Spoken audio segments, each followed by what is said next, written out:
We did have another couple of suggestions come out of the discussion that I know the property owner who will be speaking to you in a little bit is taking into consideration. One was a suggestion of not putting individual business names on the sign, but rather putting a product on the sign, men's clothing, instead of Bob's Men's Clothing Store on a sign. You're telling the public what's in there, but not necessarily the name of the business, and that's often an easy way to catch people, especially if they're looking for a particular thing. I know there's a chocolate shop in there. I know there's a restaurant in there, and I'm going to go check it out. So that's something that I think is being considered. The Planning Commission will wait and see what comes back to them on that before making any further recommendations. So at this point, the Planning Commission has tabled the item until their next meeting, which is October 31st. Perhaps a scary meeting for the building owner on Halloween. But I think the direction that they gave during that meeting is probably very helpful in the building owner looking at the sign package and perhaps making some changes to that sign package. As a result of that, we will have your meeting today. Whatever comes out of your meeting in relation to both the sign package and the facade improvements will be taken into consideration. We'll move those things forward as necessary. The facade improvements don't go anywhere beyond you, so if you make a motion to approve the facade improvements that are going to be discussed later, that's your action. The sign plan, because it requires a council approval ultimately, normally when you approve a sign, it's approved. In this case, it will still go to the city council for final approval. With that, I talked really fast because I had a lot of coffee right before we started, and I'd be happy to answer any questions you have about the Planning Commission's part of this or about their concerns or recommendations. I have one question. Can you use the mic? I'm sorry. In one of the photos you showed, the side of the building, The west face? you have the big empty wall space, and then there was a billboard. Yes. So Yes. this is from Street View right here. So the billboard is an existing non-conforming sign that's been there for decades. So would this not be a conflict if you put a signage on that side of the wall? I mean, you're going to see this billboard. You would see the billboard as well. So there certainly would be competition in Oh, message. God, yes. Yeah. And And that it's non-compliant? It's non-conforming, so we wouldn't allow a new billboard, but it's legal. It was installed legally. It's grandfathered, I guess is the term that most people are comfortable with. Grandfathered in, so it's likely to remain for long years to time. come. George, did they paint a mural in the back of that building? Yes. It's not shown up there. It's so adjacent. the mural is on the back of the Burmester building, and that here's an image of the submission when this commission approved that mural years ago. Many years ago, and it just never got painted, but it was approved by this commission. So the Teddy Roosevelt Rough Rider mural was approved, and it is, this little low shot shows where it's placed on the back of the building. That's on the Burmester building, so that's on the building to the east. So that's not part of this comprehensive sign plan. Generally, we treat murals, anything that doesn't advertise a particular business or a particular use or function, as art, and we don't cover them under our sign code anyway. So we wouldn't treat the mural as part of the signage of a building, nor would we treat a new mural on this building as part of the sign requirements or sign package either. George, I have a question. The top of that building's pretty visual, but it's only going to be from this side or when you go down Montezuma. Is it possible to do signage on the top of that building as we see in other businesses? Let's see if I can describe this and you recognize it.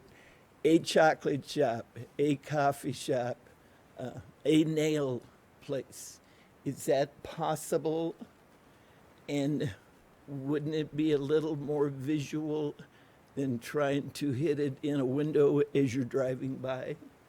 Only a question. One possibility for that side sign would be a placement in that location, and certainly within the rights of the property owner, the building owner, to decide that that would be sort of a menu area of uses rather than a particular tenant's location.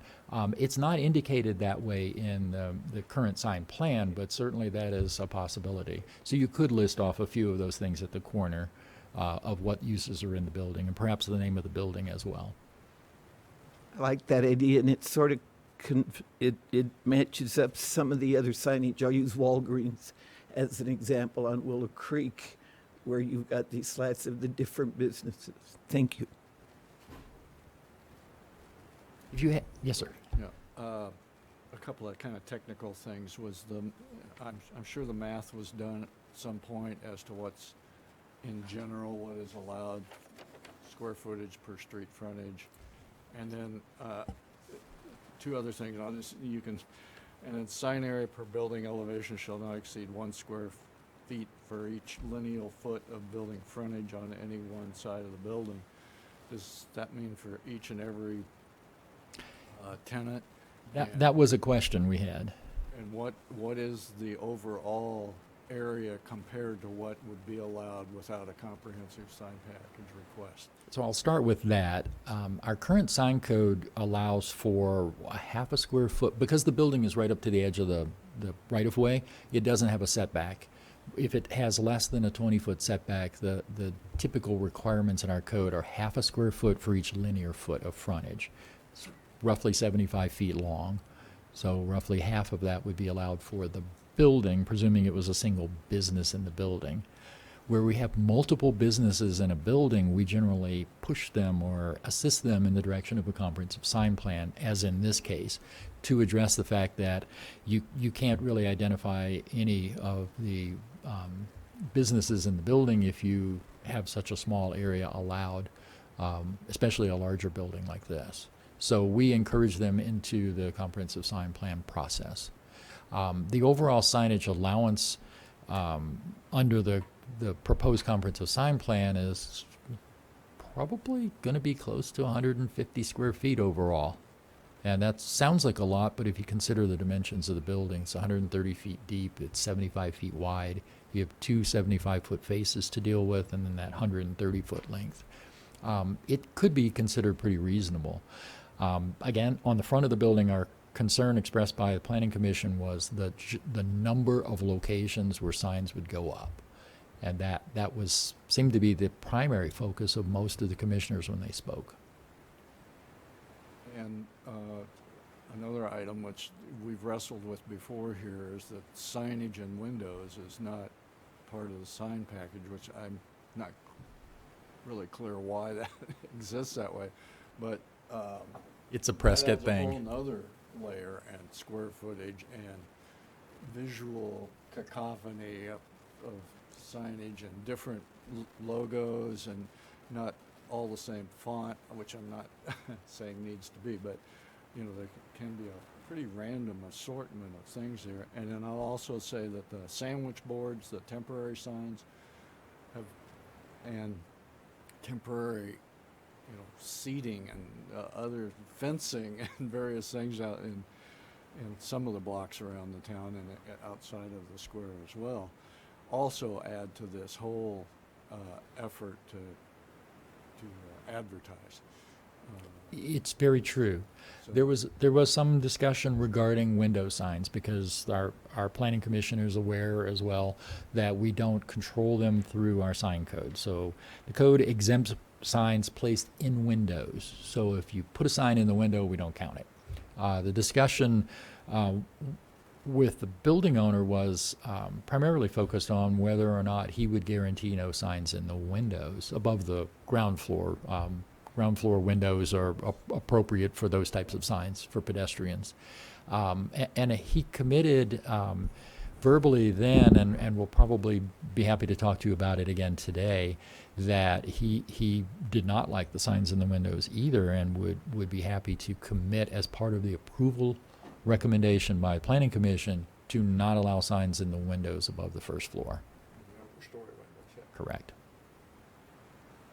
And is there, sorry for forgive me, my talent, I don't know. Is there an address on this building? I believe there is, and I believe it's under the canopy somewhere near the front door. Actually, I think the building owner's going to address that because we just had a conversation about that. So we will be addressing that. Thank you. Did you have a night sky? I know that's outside the sign plan, but while he's here, do you need to get some questions answered regarding the lighting? Lighting, yeah, yes. So sorry to jump. Yeah, thank you. George, you've got another meeting to go to. I understand. I do. I apologize. We did actually consider that from a staff perspective. The night sky part of the sign plan wasn't really thoroughly discussed by the Planning Commission. There are some things that require lighting, such as you can see on the display. The intent to have flags on each of the column locations. So obviously, we're going to encourage lighting of the flags. Part of their lighting approach is to uplight the columns from spots above the canopy so that you have the columns themselves lighted but not the rest of the building. And then the backlighted stars, they're halo lighted metal cutout type fixtures to be installed would be the other part of the lighting. So that gives you a relatively muted light pattern, and from the staff's review of it, planning staff doesn't have a problem with that proposal. So we believe that complies with our requirements. Does the building department review that for compliance with the ordinances? Uh, Because there are multiple layers of lighting, of decorative lighting. Shit. They'll have to comply with building code requirements, electrical, et cetera, for the Building lighting of department it. would be But reviewing that. But the actual, whether or not it meets our dark sky consideration is a planning consideration, and we believe it's fine. Okay. Are there other questions for George before he moves? Well, more a comment. Thank you, George and Kat, as well, for your briefing and the work that went on yesterday with the planning. I support, the continuation of what the planning and zoning and the building owner. That is, we're still in the idea phases and forming and coming to some conclusions. I like the approach of generic signs about the services offered, men's clothing or whatever, as opposed to, Bob's Big Boy, that kind of stuff. I do historical walking tours downtown. I'm just going to speak for myself. I like the building the way it is, but that's not going to meet the objectives of businesses in a courts, and what are the services offered there. The idea that, especially the night picture of, it's not Las Vegas. We don't want that, and I don't think anybody does either.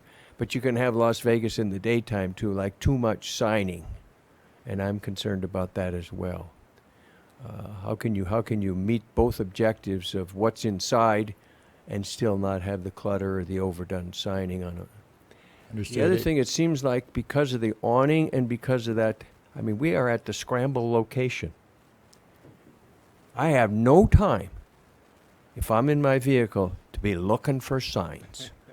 I am totally engrossed in the driving experience. So this is in my view, this is about pedestrians walking the plaza, walking the streets, and seeing what's there. So that may influence what kind of signing, that you can do, because it could be a distraction. It just could be, like I say, the concentration of the people and traffic at that particular location, or any one of our four corners on the plaza. So. Haven't they just changed the? Can you please use the mic just for the people at home? Haven't they just changed the crosswalks there? I passed by there the other day, and I was at that corner for almost a minute, just sitting, because there's now diagonal crossing. Yes.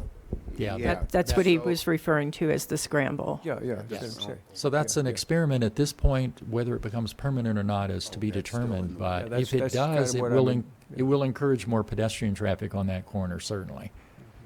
Right. And a longer wait time potentially at the light for Yep. vehicles. Well, just to summarize, thank you for your briefing again, and George and the Planning Commission, we'll look to see more of a final so that we can say something and give an approval, because I don't think we can do that today. We are learning and we're giving. Partway, we need to let the building owner speak. I'm going to give a more thorough presentation. We wanted to make sure that any specific planning, comprehensive sign questions came out first while we have a planner with us at the meeting. And just to reiterate, the Planning Commission will hear this again on their meeting of October 31st. If you should make a recommendation, even a recommendation of modifications to the sign plan as it's shown to you today, that recommendation will be transmitted to them for their consideration as part of their review. And ultimately, both your recommendations and Planning and Zoning's recommendations will go to the City Council together for their consideration of the adoption of the plan. So to make that straight, we can make a recommendation. It goes back to P&Z, then P&Z takes it to council. It does not come back to us. It wouldn't have to come back to you if you make a recommendation Thank you. today. Thank you, George. Thank you. Okay, I'm going to go ahead. We're going to back up and kind of head back the direction we would have started. Sorry for skipping around here. This is just a function of our staffing commitments today.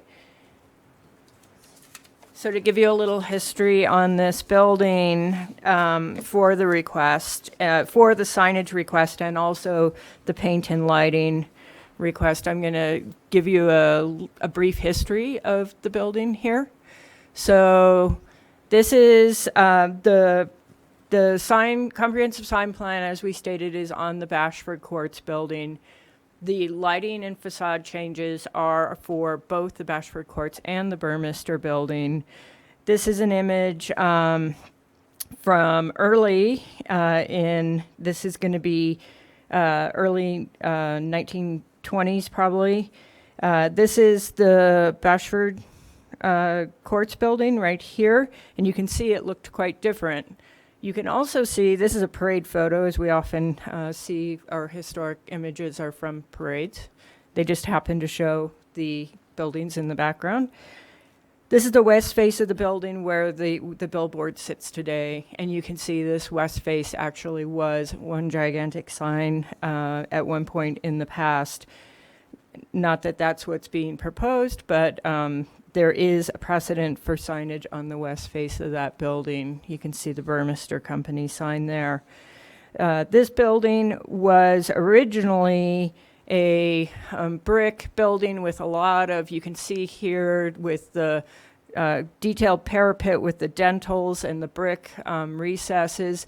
And so the front of that building looked quite different early on in its history. This is the same building with a view from looking west, and you can see there's a fair amount of detail there. This is a front shot of the building. This is from 1905. This is from a 4th of July celebration, which is why this gigantic star and this night shot with the lighting, that was specific to a celebration. In 1929, the building received a major facade change, and it was redeveloped into an Art Deco style. And this is a shot from 1962, but you can see these vertical columns. The brick was stuccoed over, and in addition to that, the Burmester building to the east had 2 stories added to match the facade of the Bashford building. So in these early shots, you can see the Burmester building was only 1 story. And then in that 1929 remodel is when the 2 buildings became one unified facade as they are today. And just to do a brief look back at some of the additional facade, quote, improvements. This is the building when it was when it was J.C. Penney's through the 60s. And so full facade sheathing in a metal panel. And then there's quite a few versions of these, and there's a couple of, I've got a couple of shots of, and these are for the Burmester, but they show the removal of the ski jump awnings that were part of that building. You can see they're still on the shoebox building here. And so this is the Burmester having its ski jump awnings removed. And then this is the before and after of that Burmester facade being renovated. So you can see there's a fair amount of variation for what has happened through the years at that site. But this is what we're dealing with today. So to continue down the comprehensive sign path from this point, let's look at what has been proposed. And what I want to do at this point, now that you've heard an overview of what planning and zoning discussed yesterday, I'd like to bring the building owner up to address what his vision is for the building and his thoughts based on what he heard yesterday morning, and that way you can receive that information. So with that, Craig, can you come up? Good morning. My name is Craig Haney. I'm the owner of the Bashford Courts building, and this is kind of fun for me. I actually grew up in Prescott, moved away 40 years ago, never thought I'd own a piece of real estate here. So this is kind of a labor of love. So we bought the building about 15 months ago, and we've been going through an interior remodel. And my vision has really been to clean up and improve the exterior. And I mean, the only reason I bought it is because of its location right on the square and because it's such an iconic Prescott building. It's funny, though, it was the J.C. Penney when I was a kid. That's what I remember it as. But so as it relates to the sign plan, the sign company in Phoenix, where our offices are, that put this together, what they really put together in these blue bands was potential sign locations. And I think everybody agrees if you had signs in every one of those blue bands, it's too much. And so it was more an exercise of this is for the broad scope of here's potential sign locations. So what we discussed yesterday and what came out of it was several things. One is I don't like, if you walk on the square now and look in, you can look through the windows and see inventory and junk in all of those suites. And so we're going to put film on the windows that basically blocks a significant amount of that, so it cleans up the window line. And I mentioned yesterday to the P&Z Commission we would be happy to stipulate as a part of the sign approval plan that be done, because I understand the windows normally aren't under the jurisdiction of the city. But I think it would look a lot better having that cleaned up. After discussing it with them yesterday, there were several things about the front signs that we discussed. One was, well, let me back up a little. The practical issue here is in the changing retail landscape, lots of mom and pop retail stores are suffering, and we've lost about 25% of our tenants in the last 15 months, and they're screaming at me daily about nobody knows we're here. So part of this is improving from the signage standpoint to get people in the building. But one of my concerns, traditionally in a retail sign, it'll be Fred's Shoes or whatever the name of the business. But, we have a number of tenants that are in 300 square feet, 600 square feet, 1,000 square foot spaces. And it's tradition for the tenant to pay the cost of a sign, which is quite expensive. And then when they move, they've got to remove the sign and repair the facade of the building. And from a practical standpoint, I don't know that we'll have a lot of tenants able and willing to do that. And so the idea came yesterday from Kat and George that perhaps we focus those signs more on the types of, brew pub or jewelry or clothing or whatever. That helps me a little bit because then I'm not concerned about constantly changing those signs as tenants come and go, because they do, and small tenants do tend to come and go. So the other issue is we think probably the lower blue bands across there is where it makes sense to have signs. And basically, the middle yellow band and the two blue bands to the side of it have existing signs. So the long, narrow yellow band along that canopy would say Bashford Courts, and then the ones above that would be for our other signage. And then I think we would do nothing on the whole top blue bands. That we would leave those blank. Perhaps Although in your lighting plan, I know we're skipping over to lighting here, but you do depict the halo illuminated backlit gold, or not gold, the metal stars. so we would just have the signs on that lower. And I think one of you made a point about pedestrian versus car traffic. I spent a bunch of time walking around the square in there yesterday, and I think the signage is primarily for pedestrian traffic. And so people on the square, seeing it, I think on that low section above the awning, I'm not sure that a car driving by would even see it because of the angle, even if they shouldn't be looking up there. So it's probably better as a pedestrian-focused signage. Do you want to move on to the west Yeah. face? So again, the plan that they showed, it was more a general, we want to talk about putting signs here. I spent a bunch of time yesterday driving and walking and just looking at those angles. And in my opinion, the two places that would make practical sense in terms of visibility are at that very south end. When you're walking along Whiskey Row, that south corner is quite visible. When you get right to the intersection, the billboard starts to block it.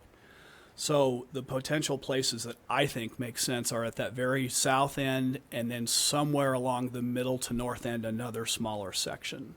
Just from a visibility standpoint, if you're driving up Cortez Street, you can see over the top, and you can see that kind of middle to north section of that face. So our intent wasn't to cover that whole thing. It was more about, this is an area we think is appropriate to discuss signs. Do you want me to continue on about just kind of our vision on the lighting and paint and some of that? Let's just deal with the sign component right now, and then we'll come back and address the paint and lighting, because you are doing a separate action item for that. Okay. Chairman, a question.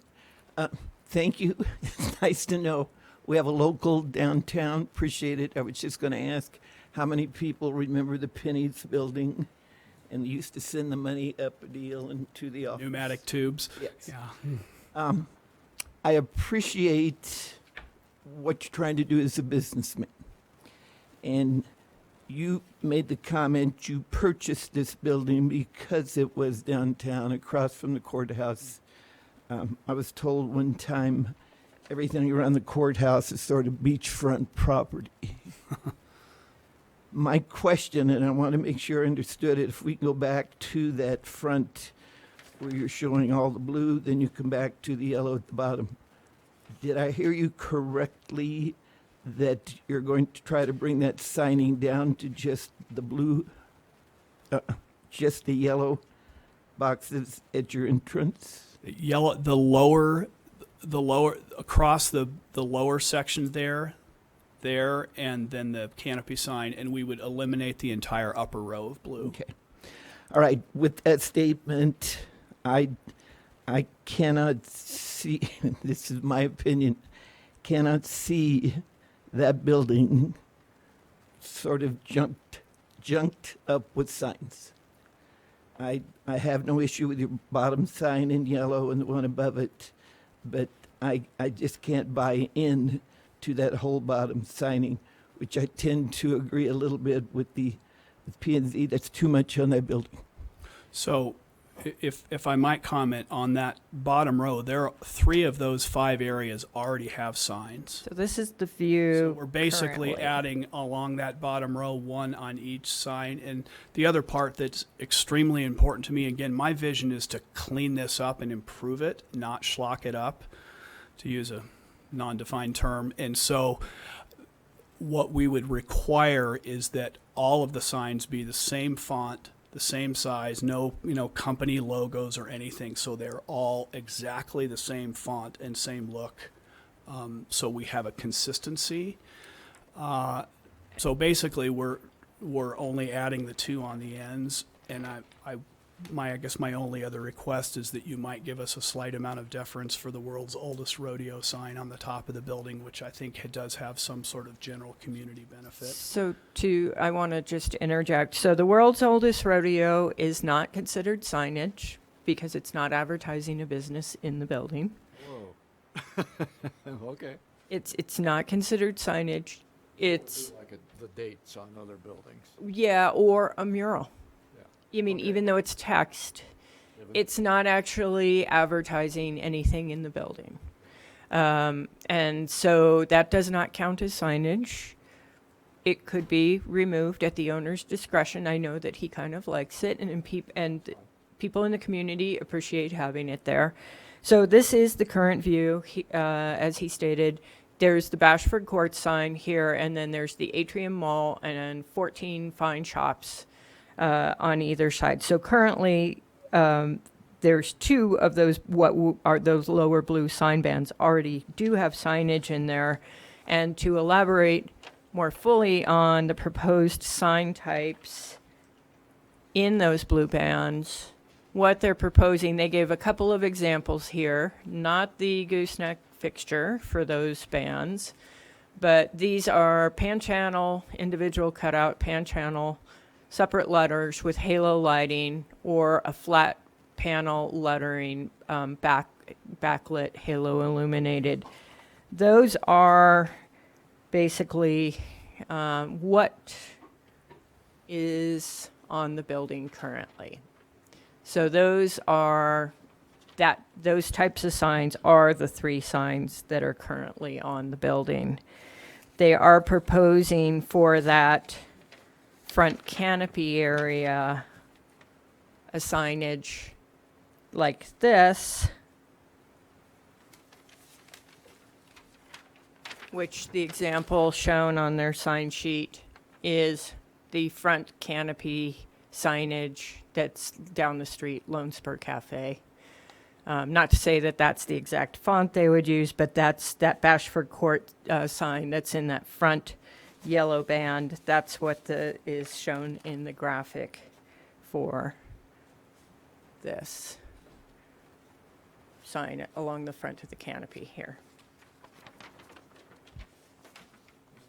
Annie, did I understand you said, I was looking at something here, that fonts would be the same in these blue bands? Yes. I think that's really important. Again, to clean this up, I think having the fonts all be the same is important. Logos for the shops, if they have their own kind of Nope. logo, it would just be the verbiage there. Correct. And then, what about the Burmester building? I don't know whether, So how much is involved with? So I don't own the Burmester building. John Redding owns it. And so he and I have agreed and are cooperating basically to make the paint and the lighting consistent. So what I that's got the right. separate item. The signage part is just my building. Okay.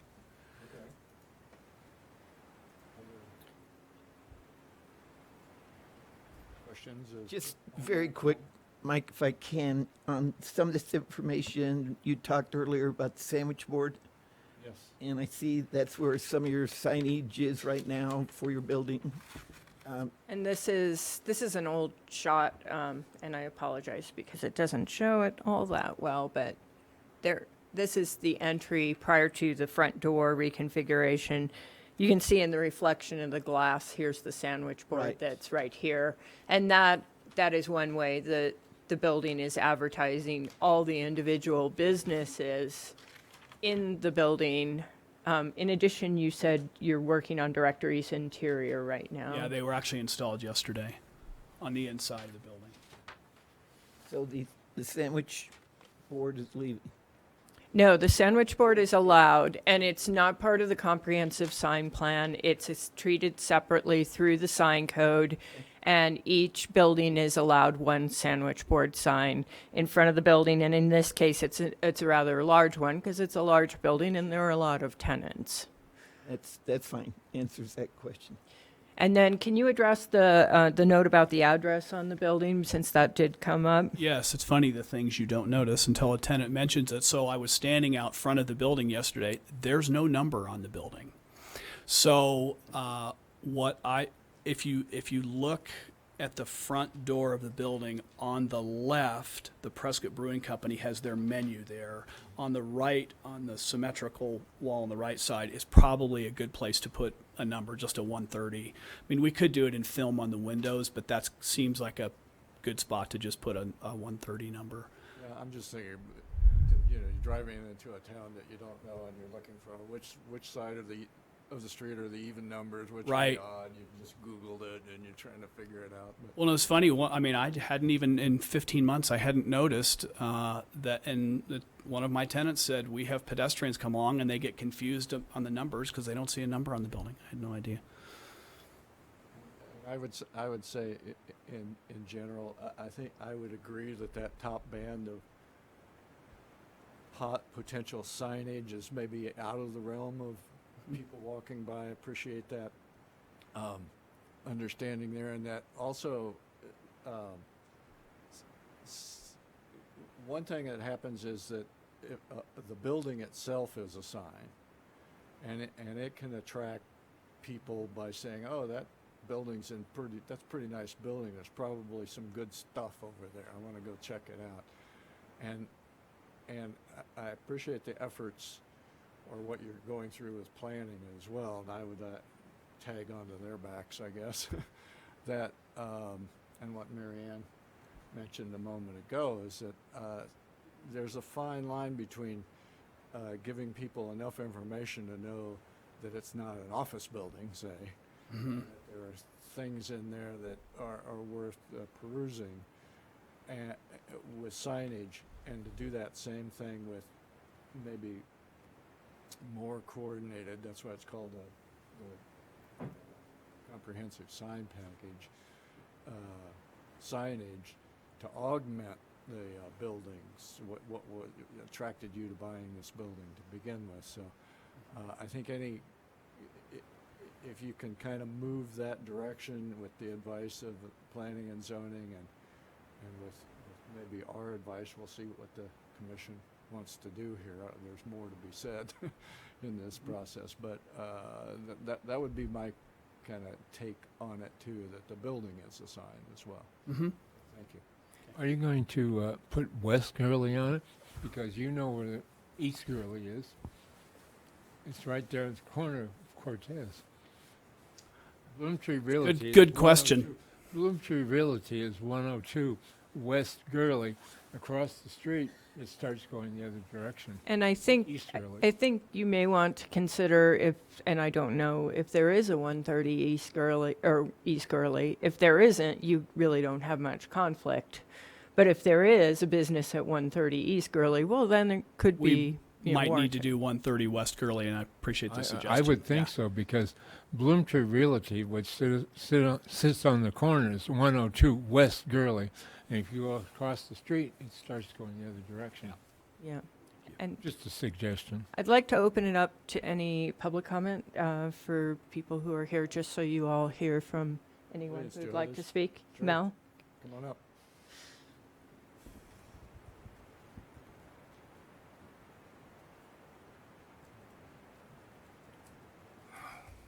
Thank you, Mr. Chairman. My name is Mel Roop. I live at 115 High Chaparral, Prescott, Arizona.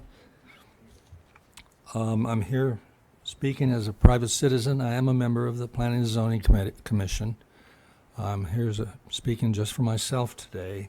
I have a great interest in this one because of the obvious things that you all know about already. I don't have to preach to the choir here about the importance of the architecture of downtown, especially the historic aspect of it. And also because I feel this decision is one of the most important ones that we've had to make since I've been on the commission for a year and a half, and the implications for the precedent that it sets for all of downtown, especially the historic buildings.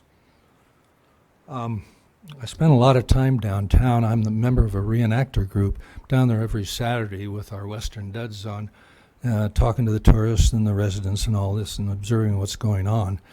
And I totally agree with what Commissioner King said. It is a pedestrian experience. And people go there and they're drawn, they see the architecture of the building and say, wow, this is the West I came to see. And they go there and they go along the street. If I could show you a couple of things, food for thought, if you will. Could you show these for me? In that order. Thanks. We have to look at precedent in the past and in what we're setting for the future. This, everybody knows what that is, unless there's somebody on TV that doesn't know, is Hotel St. Michael. It's a key point in downtown Prescott, historically, architecturally, commercially, and otherwise.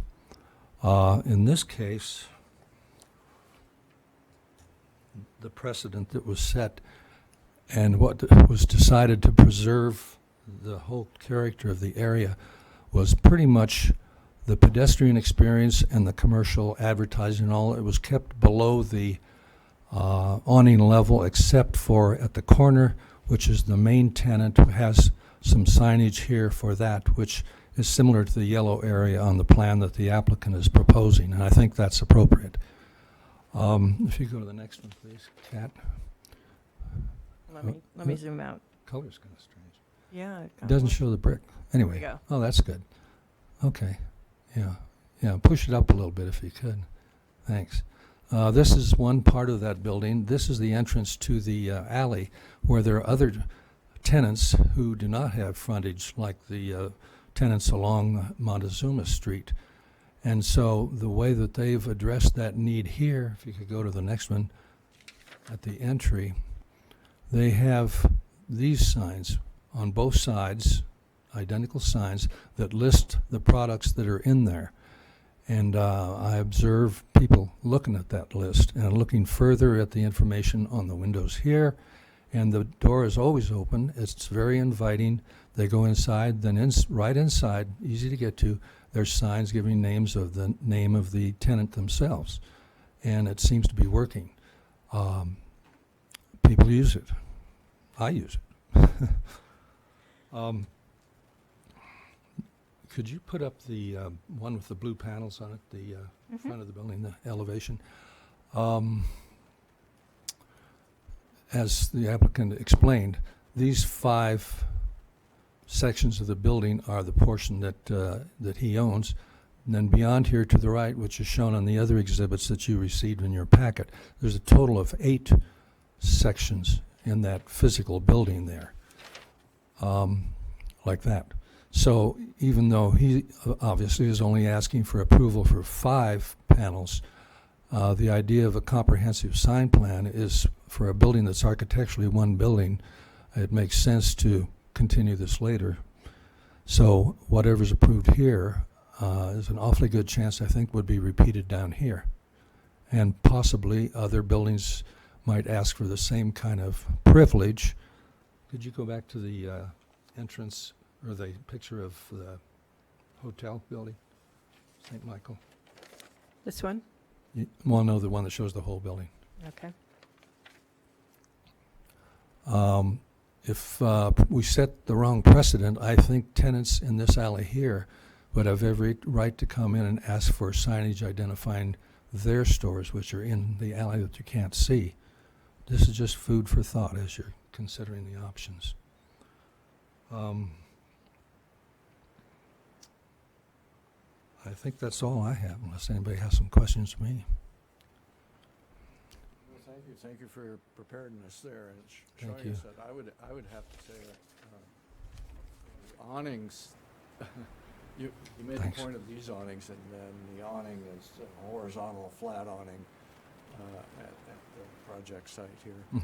But I think that's a good point for us to remember, is that the awnings automatically make a visual buffer for the rest of the building. Once you're under the awning, you don't see any of the signage above. As you're driving by, if you're in the lane nearest to the building, the roof of your car blocks the view of those. So the real use of those, I think, is from the courthouse. It's over by Bucky, basically. Mm-hmm. And I appreciate your insight there into that. And I think that reiterates what I was trying to get at, is the building is a sign. The building, you know, those gargoyle faces up high and has a lot of interest. I think the stars on this building, which aren't signs, will have some of that effect of amplifying what's there. I mean, I appreciate that we're not getting a new ski run proposed for this building or shrouding. I have to commend the owner that you're not coming here sitting with a proposal to, you know, drastically alter the building. And, those are just my comments to yours. I appreciate your insight. Well, thank you. I think the yellow areas here are totally appropriate, and what he's shown on the other elevation in his exhibit I don't think is excessive.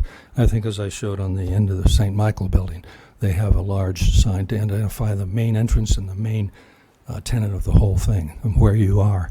So I think the yellow is totally appropriate, what he's asked for here. And both buildings have lobbies. One is the St. Michael's Alley, and there's the alley itself, but there is a space in there that's essentially a lobby where you pointed out there are some actually store names on that. And Bashford Courts has a lobby, and I noticed that the display in the middle of the lobby has been changing. And, I think that's a real effective extension of the public sidewalk into a private space. It's somebody else owns that. The city doesn't own that, but a continuation of a public way into it and being inviting is an opportunity as well. I totally agree.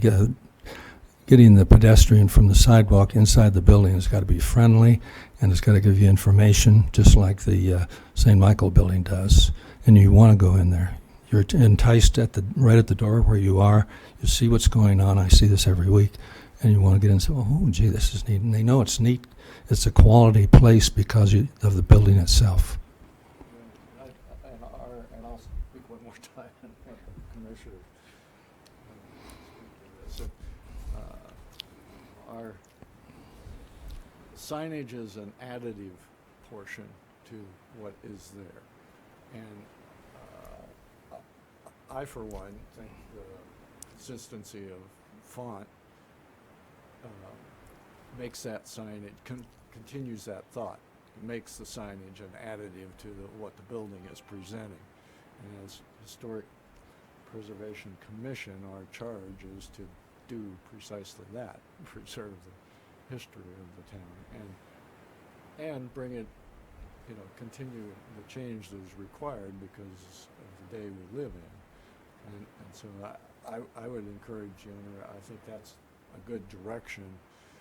I appreciate your point that if signage is fairly critical to us understanding the world, and if that signage can be secondary to the building, instead of whispering to folks, instead of screaming at them walking down the street, it might have the same effect of drawing in the numbers of people that desired to be drawn in.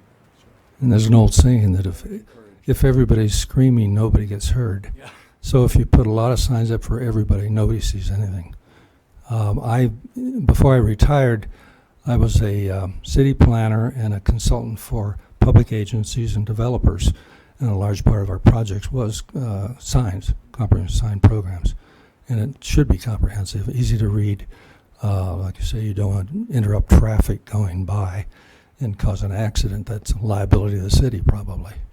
But one of my personal experience with this building, I remember the first time I went up to it, and every time I go up to it, the most put-off-ish thing is the glass doors right there.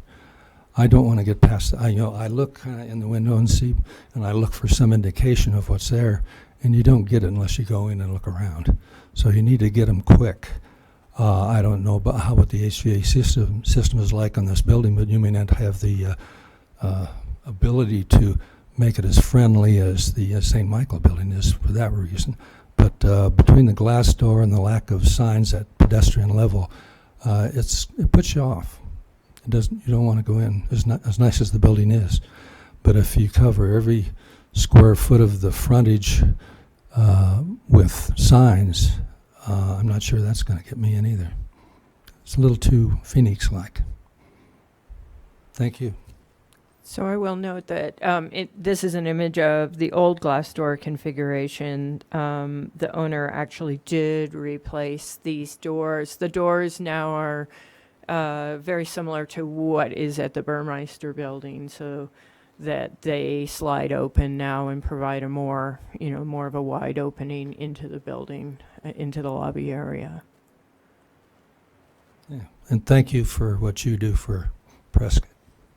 And then I had one more thing I thought we might want to, I might want to show you just before we, this, if we drive on up Gurley Street here,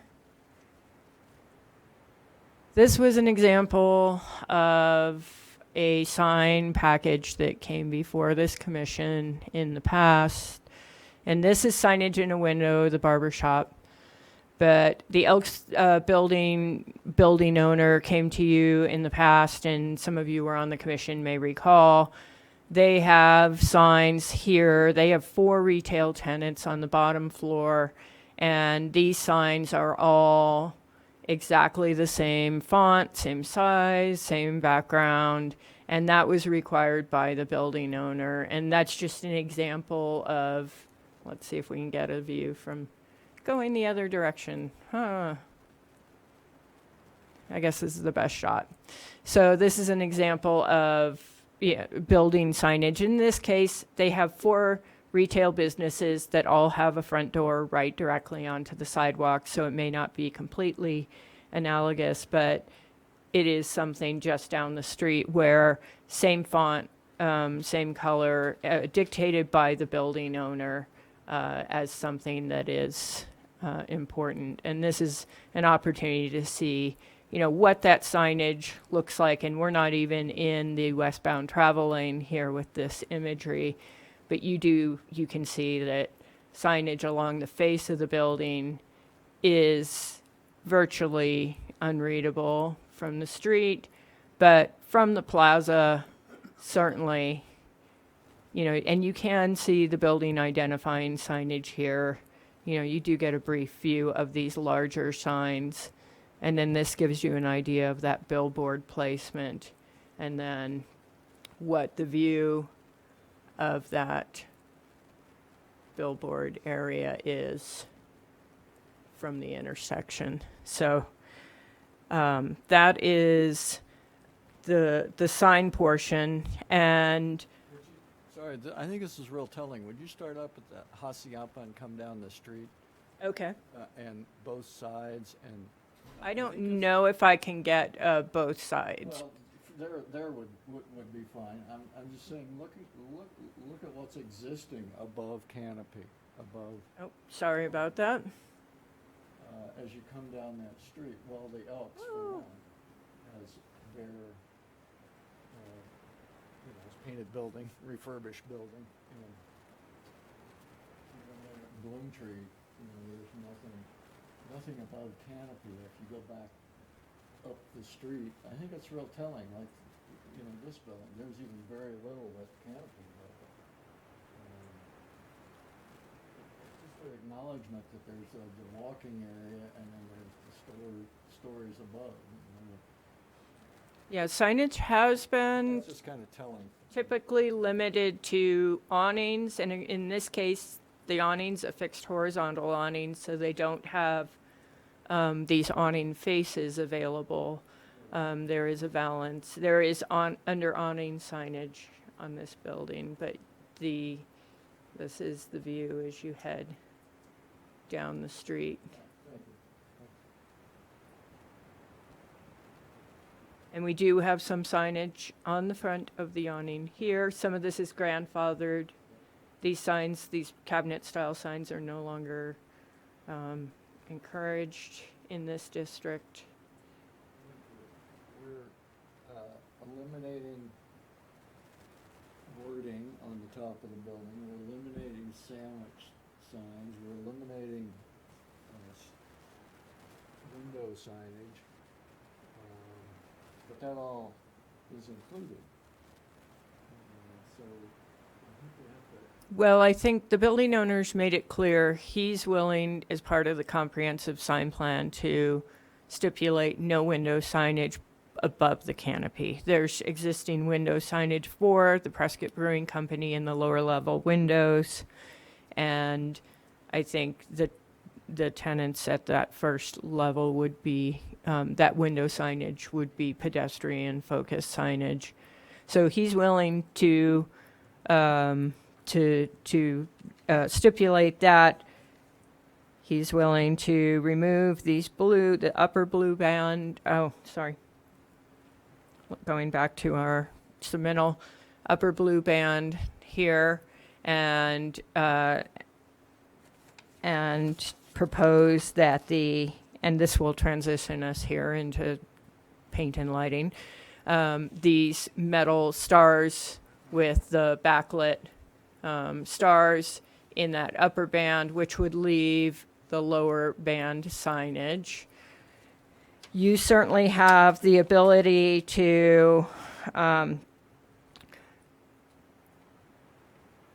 restrict that further to just the building signage, say signage on the awning, the yellow zone signage, and then 2 facets on either side, which are already occupied. If you feel that, what's there now is the yellow band here. There isn't anything on the front of the awning, but there are, 2 of those lower blue bands are already occupied with signage. He's requesting 2 additional bands at this point. He has agreed to let me go back to limiting the zones for the west face to a spot here and a spot here behind the billboard. And there's been relatively little discussion on this back face to this point, but that is what's proposed. So what I'm going to do, just so you can consider everything in context, as I said, we're going to have 2 separate actions, but I want to cover the paint and lighting just so that you have everything that's being proposed for the face of the building. The paint and lighting, again, covers, this is just for the front facade only, so what you're seeing here. And this is a cooperative effort between what Craig Haney owns here and what John Redding owns here.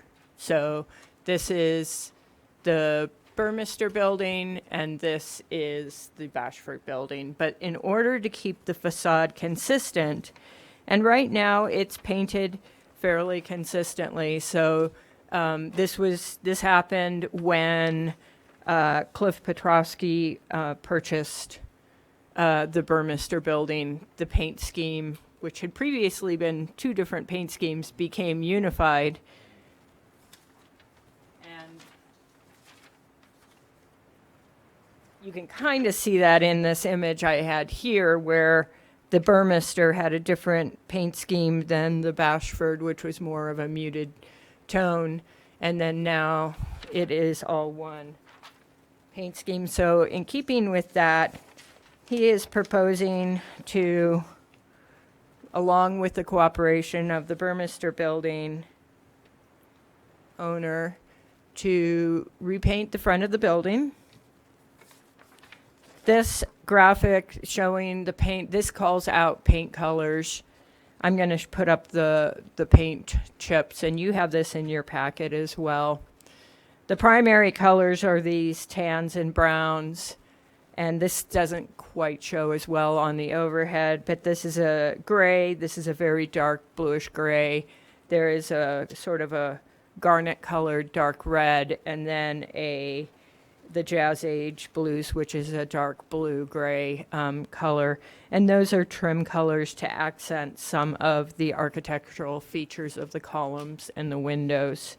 And so the proposal here is to repaint the entire facade using this color palette And then the additional items on the facade renovations include the addition of the lighting. So that's right now what's being proposed is stars in the upper bands beneath the world's oldest rodeo. So those would be in these facets here along the top. And then, excuse me, and then uplights for the flags that are placed at each vertical column. And so the uplights are shown here. And in this night view, this is just a rendering. It's a a sort of idea of what it could look like.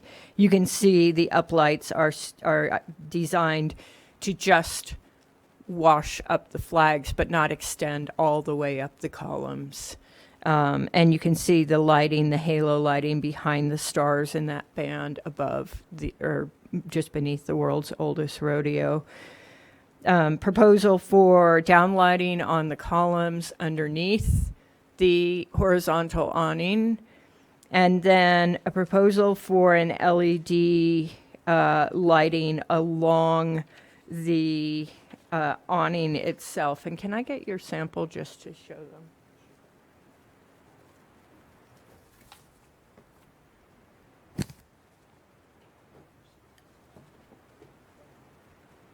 Okay. Yeah, let's plug it in. So while he's getting that set up, so the idea is to use an LED light. Neon is encouraged in this district, as you're well aware.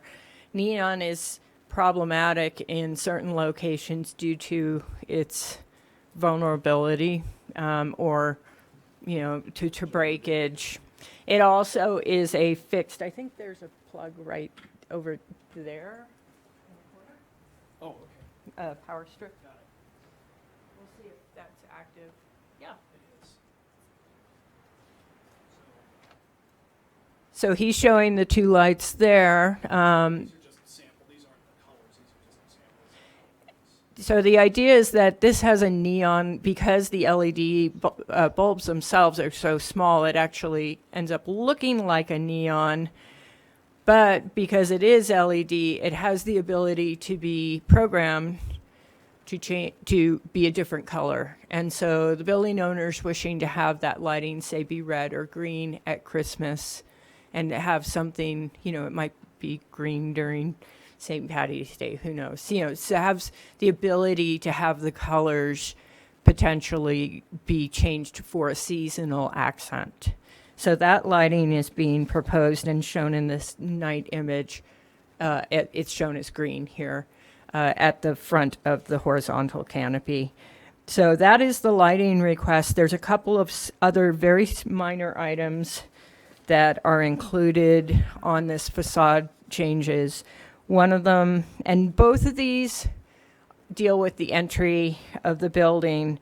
And both of these, the owner is not intending to make right away and is potentially not going to do them unless they're necessary once all the other building facade changes are complete. One of them is there's this tile, which is not original to the building, that's a very low wainscoting at the base of the building at the entry areas here. And the proposal would be, if they remove this tile, to replace this with a stucco panel here and then paint it to match. And then the other component is the entry tile, which right now is in fairly good condition. The door change out left a few areas that need to be repaired. But if they were to change that, the proposal is to go with a slightly different mosaic pattern that's more of a hexagon mosaic. So still keeping in the mosaic theme, but going with more of a hexagon pattern that's shown here on the plan. And as I indicated, those changes may not take place. It's really based on doing the other changes and seeing if everything looks really good on the front of the building, and if there's a determining factor that, oh, it would look better if we did the stucco along the foot of the wall, and if we redid the tile in the entryway, then he's seeking approval to do that while he's here with you today. So that is the complete package. I know. So in the back of the staff memo, we have two separate things that you're voting on. You can vote on one of them and table the other. You can vote on both of them today. As George indicated, the sign package goes back to Planning and Zoning Commission and then goes to City Council for approval before it can be completed. I know from speaking with the building owner that he would like to get the painting and lighting done so that that can be completed prior to, say, Night for this holiday season. That's his real emphasis in being able to move forward with the project right now. So with that, I want to turn it over to you all for questions regarding painting and lighting before we have any action items, and we can also get more input from the audience before a vote. Do you want to say something? Thank you again. So just a couple of quick comments. With regard to painting, the main field color is kind of a beige taupe. The building today I think is a little strong in that yellow, so it's slightly more of an earth tone to soften it. The trim colors are meant for just small areas, window frames and the Art Deco pop-outs to give it a little bit of an accent, but we think it will be an improvement, but it's fairly self-explanatory. For me, the lighting is a big issue. I have the world's most sensitive eyes, so I do not like glare. I want it to be, halo lighted and subtle. And so what's on the building today, and this relates to both the signage issue and the lighting, is there's a bunch of floodlights on the building today that just kind of blast up on the building. And so the lighting company has spec'd for us, these small fixtures that are narrowly focused up the flags and up part of those columns. And it will be a huge improvement over what's there today in terms of blasting light into the sky. I like the stars because they're halo lighted, so it gives a little accent and it's subtle. The LED light, it's a little bit softer than neon, but it gives a similar effect. And it's just in the last year or two that they've improved LEDs, that they even work in this kind of situation. But we like the idea as a little bit of an accent at night and the ability to change it seasonally for Christmas and 4th of July and things like that. And we think it gives a little bit of attention, but it's not. For example, the existing lighted neon signs on the building, for my eyes, all I see is glare and I can hardly even read the sign. They really bother me.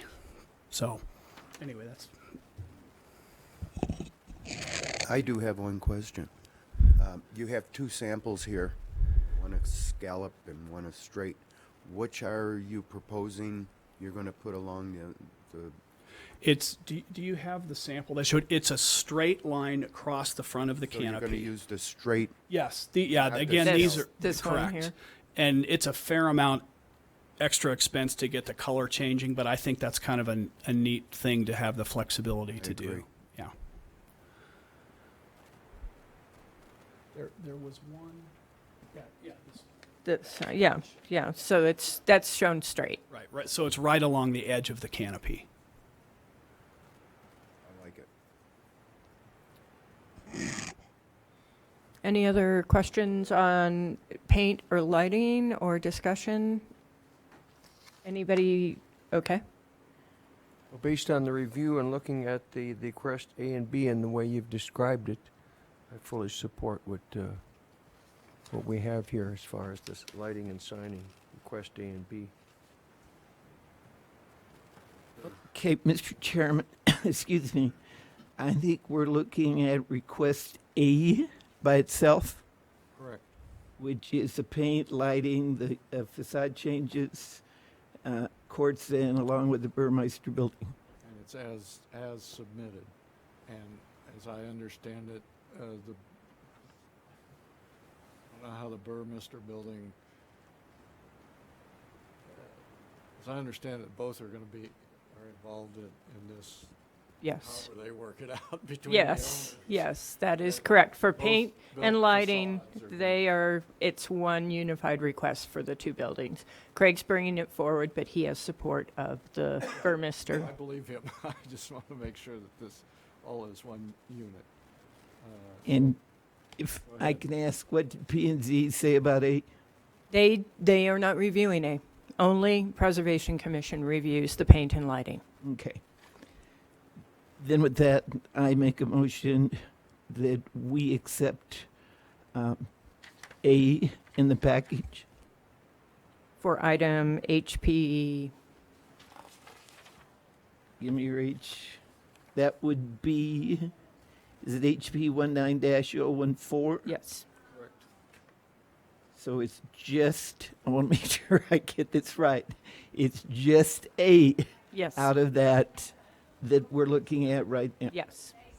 And that's, We have a motion? Is there a Second. second? Second? Any other discussion of the motion?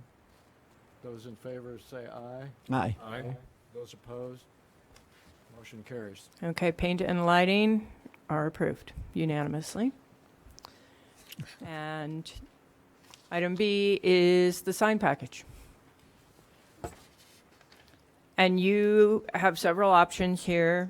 You can either make a motion to either approve, deny, approve with modifications based on discussion here, or table till planning and zoning has revisited it, and then it would come back to you before going to council. So those are all the options that are available to It you. would be good that we give some sort of direction to the planning commission as to what our, instead of just saying, come back after it goes to. I would agree. Planning Commission is going to want to know what Preservation Commission thought if you decide to table it. They're going to want, So at minimum, if we want a table, we need to have recommendations, or we can go ahead today and stipulate changes to what's presented. Ex- exactly.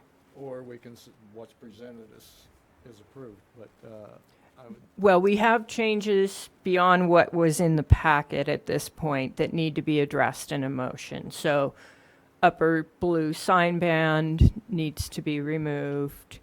You can address what you would want to see with the lower sign band. And then the west face right now is a little bit nebulous because we haven't defined those two particular areas precisely. But you could make a motion that it could be an administrative staff approval based on visible area if you're comfortable with that, or you can just request that a more specific sign plan embracing the changes come back to you. But I do agree planning and zoning is going to want something more concrete than just, let's punt it back to we'll them. wait till you say. Yeah. Mr. Chairman, I'd like to try to turn this back to you a little bit about the recommendations to go back to P&Z. Whether you take a straw poll on some of it, whether we agree to the package, no, whether we agree to part of it, such, but I think that sort of my attention is sort of leaning to what you have said earlier in the discussion.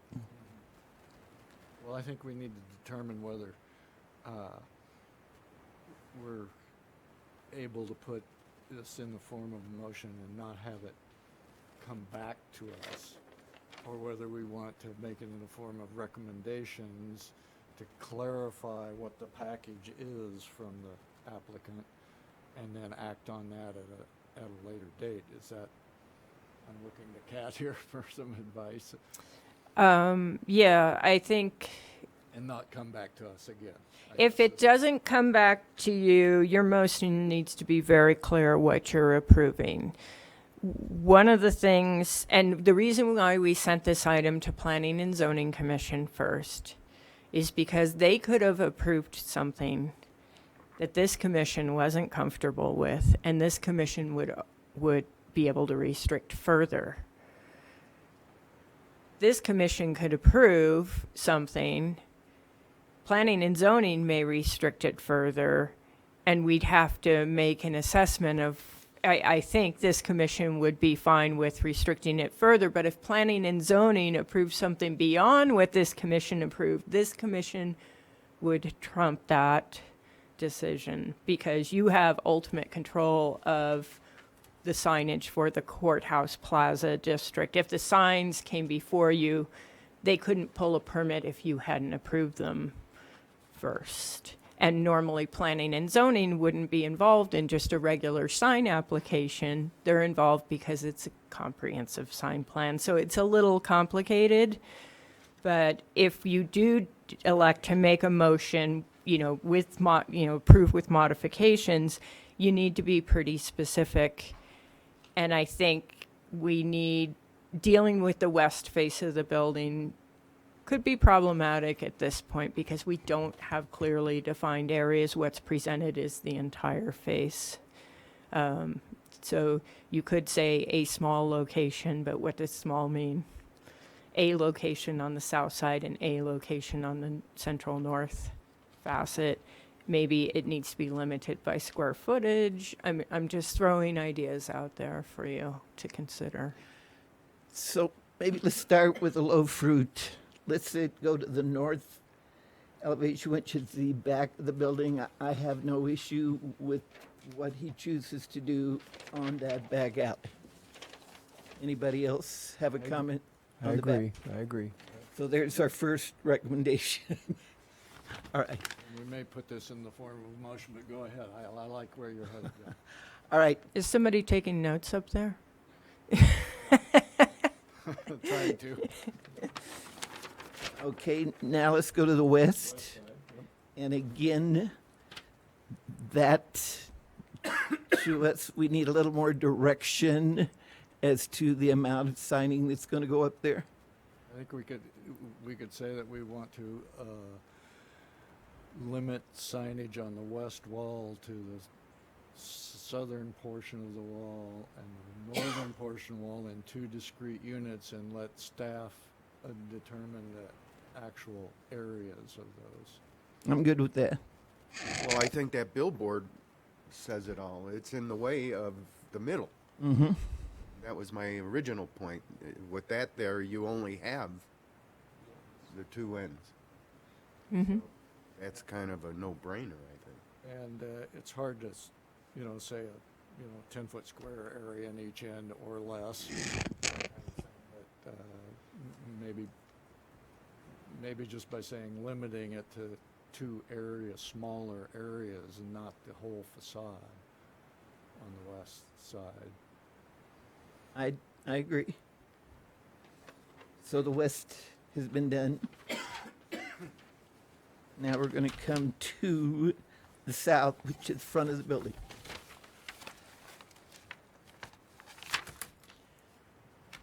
I'll open that up. No signage in glass area above the first floor.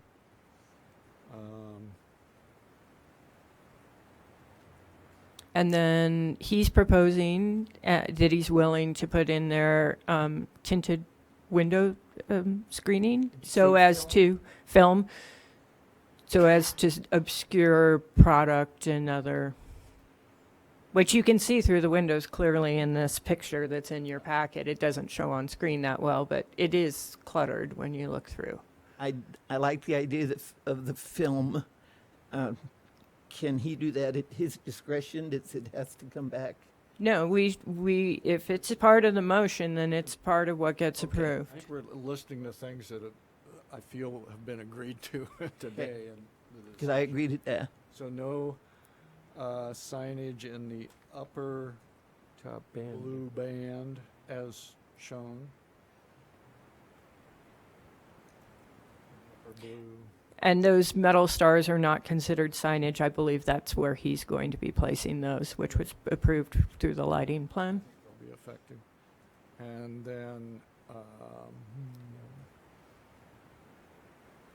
Can I maybe help? I would be supportive of the plan where the yellow is. Mm-hmm. That would be acceptable, at least the Bashford Court's right above the awning. I don't know what would be in the middle of that other little yellow, I don't know what. Well, if this is Bashford Courts, that would leave this panel available for, brew pub or whatever. No, well, or, art, gifts, clothing, restaurants, or, inviting retail shops, or, that's sort of what is on the building today. I suppose that yeah, it's a- could serve the same purpose right now. And let me zoom in so you can see that a little better. Right now, that area above the awning is Bashford Courts. Right. The yellow band on the front of the awning would put it out here. Mm-hmm. These two generic Atrium Mall 14 Fine Shops, which I know he probably doesn't want to reuse those signs because he doesn't like them. But that would leave this panel available for generic So the signage. the yellow area is. Both yellow we would areas. Approve the yellow areas for signage Oh. as presented. I agree with Mike. The font, okay, let's separate this out. The font for the signage in the lower blue band, we would approve a uniform font. And then we come to the issue of do we approve signage in the lower blue band? So the font, if indeed we approve signage in the lower band, will be uniform. So we at least know that is part of the package. So the question is, these four facets are down, we're down to these four facets. This is about clear as mud. No, I Let's think, get I better. think this is, we're, I understand, you're We're almost working your there. way through it. I heard that there was some, George, do you want? So, yeah, oh, let's, thank you, George. Go ahead, name and Yeah, address. George Sheets from Planning and Zoning.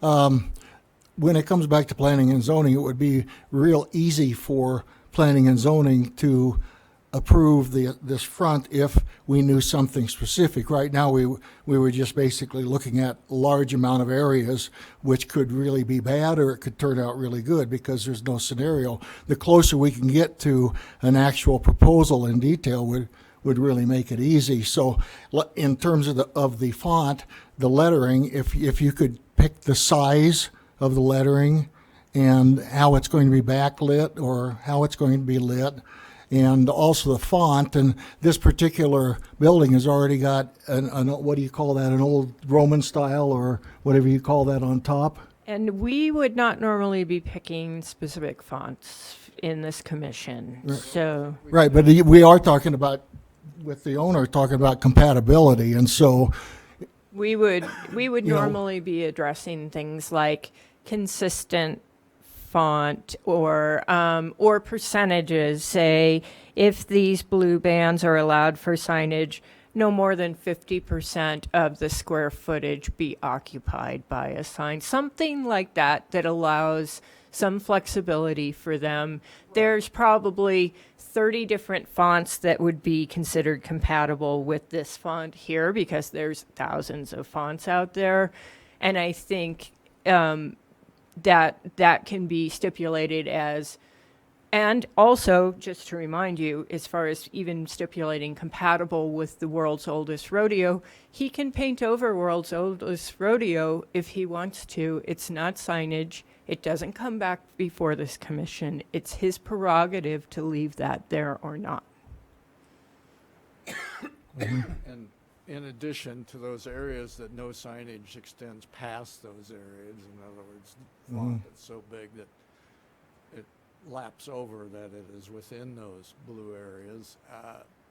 yeah, well, Percentage, I don't know how we, Well, would he be able to come to P&Z with those 5 lower bands with an example of what he thinks is is compatible either within itself or if he tries to make it compatible with the world's oldest rodeo, to where at least we have a scenario. He could also come with just the three middle panels too, being addressed. He just could, but The Elks. But Could. Planning and Zoning Commission would normally not be taking an action on compatibility with the building and the other font that's on the building. That would be the purview of this commission normally. You're looking right. at It's just the size of those size. panels. We wouldn't want to have the whole panel taken with huge lettering.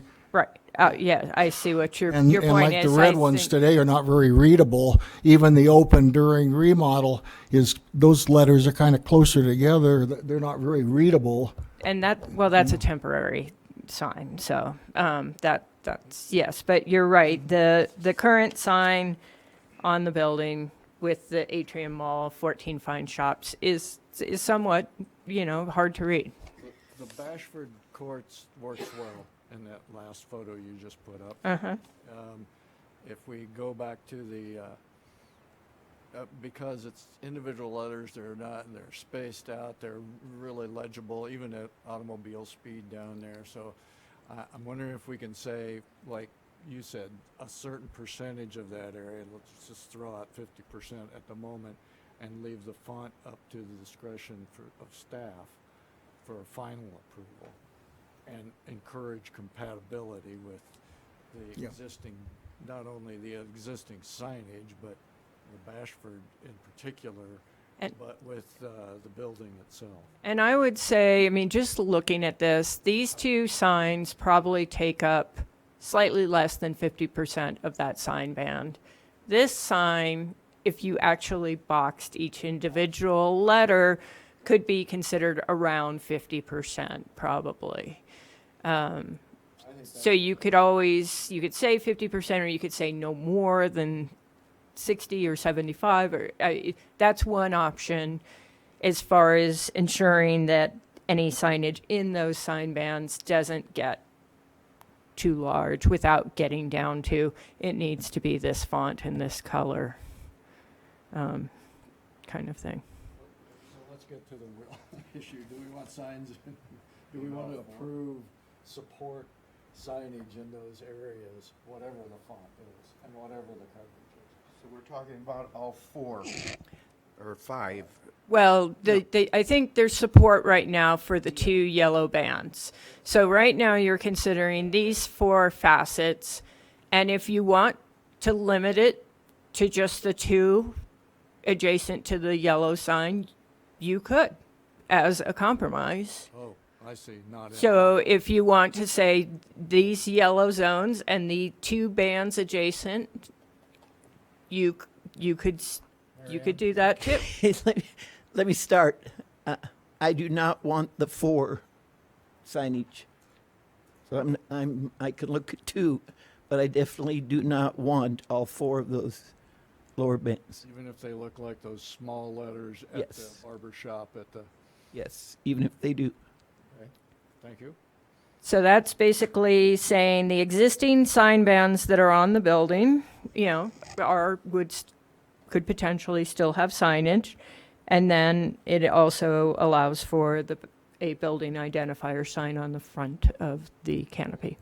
In a kind of a compromise here, I would see that if we kept it to 50% or less, I could see all 4 of them having signage like the Bashford Court signs, which are sans serif, Oh, you mean like the Elks building signs? and be similar to the Elks, smaller, uniform font signs across there. But, we're gonna have to decide whether we can agree, what do we wanna put in this? I'm kinda heading towards actually having a motion and voting on that to get it back to preservation with some. Planning and zoning, yep. Can I go back to the owner? The 2 end, we've got, the 2 end panels, whatever you're calling them. Do you have an idea of what you would put in there if we approved that? I don't. The idea of this was more the broad concept. I think we'd have to, based on how many signs you approve for us, we'd have to go back and, look at tenant types, and I'd have to spend some time with pen and paper kind of figuring out what categories we have and then what categories get priority. So. Okay, thank you. Mike, do you have thoughts? I lean towards what Mary Ann said, not all four of those, even if they were all uniform, small, and the other. I think they just based on what you just said, you really don't know what you need there. I would be more leaning towards leaving the end panels open. Kind of taking a straw vote here. Yeah, it's okay. I support Marion's position and Michael's. You two? Yeah, I'm fine with that. Yeah, unless there's a specific reason for using them that you have. If not, it'd be really confusing up there. I guess that don't let my inability to define what each sign would say to not say it's a need. The tenants are screaming at me all the time about no one knows we're here, but maybe the suggestion that I might make, and I hate to complicate this more, but I think you showed us the example of the sign, The directory style sign. directory style sign.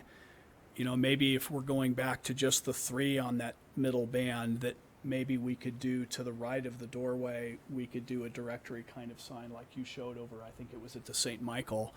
Maybe that would help my tenants with pedestrian traffic, and then we'd put the number on the door or something like that, or somewhere subtle near there. I think that may be a good proposal. It's a nice solution. I appreciate your negotiation.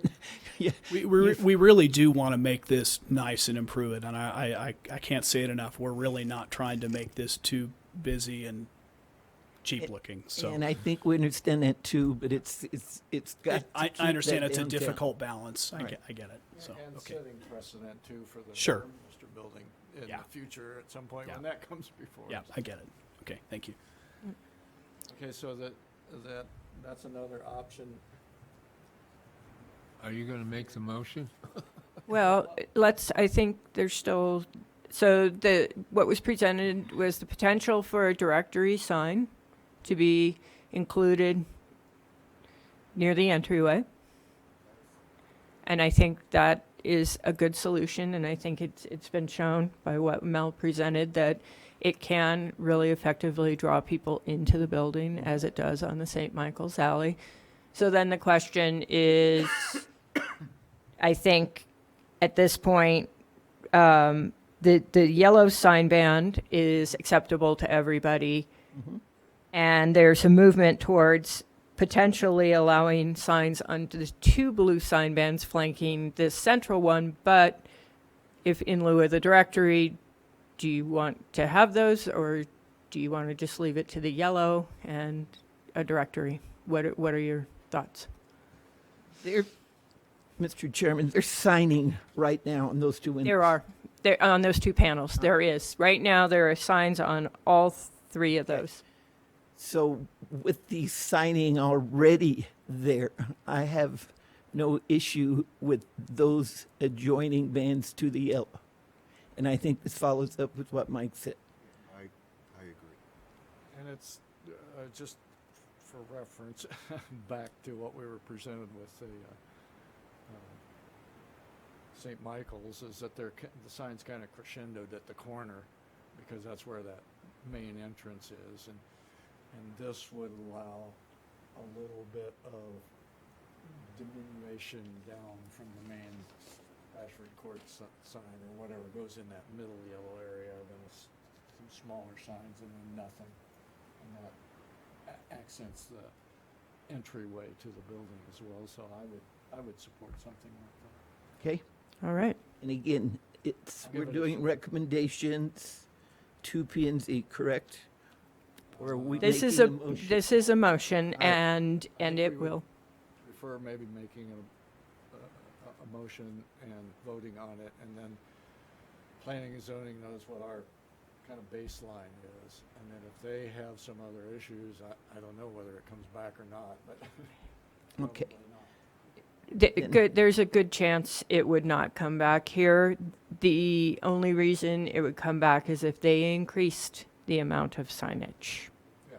But if they decrease it further, then And we're good with it. I would probably check with the chair and find out if we needed to bring it back, but likely if they approved what you approved, or if they even reduced it further, I wouldn't bring it back to this Or commission. if the applicant wants to, Yeah, modify something substantially, then it would come back.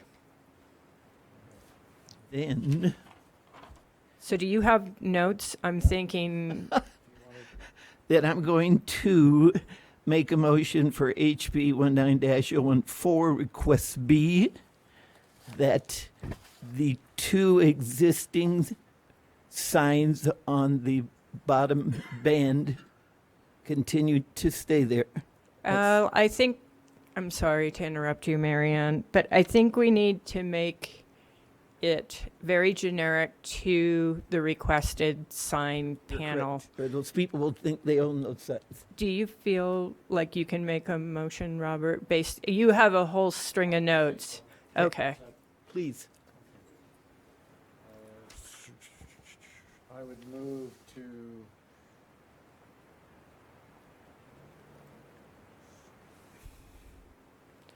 agenda item HP 19-004, request B. This is approval for a comprehensive sign plan for Bashford Courts building be approved with the following conditions. The north side of the building is approved as shown. The west side of the building, we would we would allow two sign locations, one at the north end of that west wall, one at the south end of that west wall. On either side of the blockage made by the billboard. And those areas would be determined by staff in conjunction with the planning commission. It would be determined by staff. I would, if you say with the planning commission, we'd have to go back to planning commission. Not by staff. Strike planning commission. On the south, the main facade, we would stipulate no signage in the glass windows above the first floor. We would also stipulate a film applied to the glass to help with limiting visibility into those interior spaces. We would stipulate no signage in the shown upper band panels shaded in blue on the submittal. We would approve the yellow area signage at the canopy and at the window, or the panel, I'm sorry, directly behind that at the front door entrance. We would stipulate a uniform font. Let's start with, we would approve the two panels that currently have signage in them to the east and west of the front door area at that upper panel area. So signage in those areas as shown, with 50% of those panels covered. Less than No more. 50%. Yep. And we would approve uniform font in those two areas. Direct. Approve a proposed directory sign at the entry at sidewalk level. And we would approve an address notation somewhere at the front door, near the front door, but to put the address on that. That's the story well And then told. there's one other sign type in here, which is the under canopy sign, just to include that. And we would approve the under canopy sign as presented. That's complete. Yes, it is. There is a motion on the floor. Is there a second? Second. Second. Those in favor, It's is there, dialogue. is there discussion? Just one discussion. Kat, when we talked about just a question because I don't know exactly who staff would be on that building On the west side, on the west side, you guys are going to work with your developer for that signage? we would. And I think right now, the way the motion was read, staff would be able to work with the building owner to determine the appropriate placement of those Tell me who panels. staff is. Staff would be planning department, probably the planning manager, George Worley, and myself. So, Mr. Developer, you're okay with that? Yes. Okay. All right. That's the only question. Okay, any other comments before?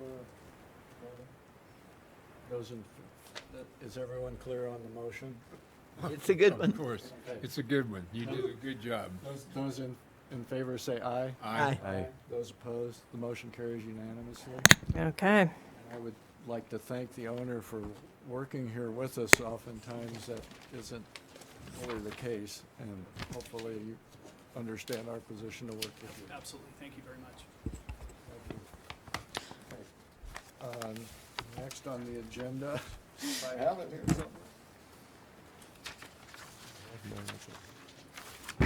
Update of current events. Again, anyone on the commission or Ms. Moody? I have no other items. And I point out, we're doing the fundraiser for the courthouse lighting, and I have raffle tickets here. Anybody who wants to buy one? All right, Thank you very much. I would just like to know, is there an update on the mural that's going in the Whiskey Row alley?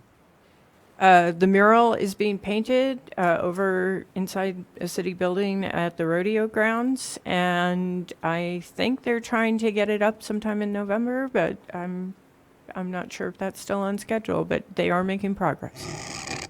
Isn't that being done by private donation? It is being done by private donation, yes. Any other items? With that, I'll adjourn this meeting. Thank you. Thank goodness.